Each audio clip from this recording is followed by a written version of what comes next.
আসসালামু আলাইকুম। আসসালামু আলাইকুম।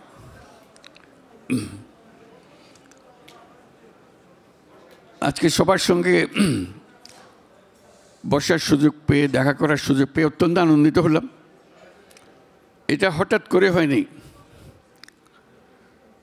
এটার পেছনে অনেক চিন্তা ভাবনা ছিল যে কিভাবে আমরা আপনাদের সঙ্গে বসবো এবং আপনাদের মনের কথাগুলো শোনার চেষ্টা করব। এটা শুধু এটা সভা করার জন্য না, এটার পরিকল্পনাটা ছিল আপনাদেরকে ইনভলভ করা, বাংলাদেশের দূরের থেকে দুঃখ প্রকাশ করা, হতাশা প্রকাশ করা। এটা তো বরাবরই করে যাচ্ছেন।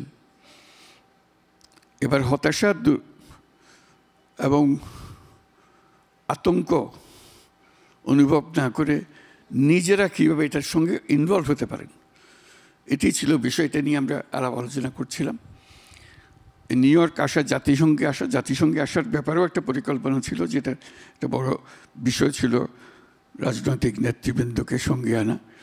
তারা সম্মত হবেন সেটা ভাবিনি, মনে হয়েছে একটা প্যাচ এখানে লাগবে। তবু ভাবলাম যে চেষ্টা তো করি, একটু জোরে তালি দিতে হবে, এটা অসম্ভব একটা জিনিস।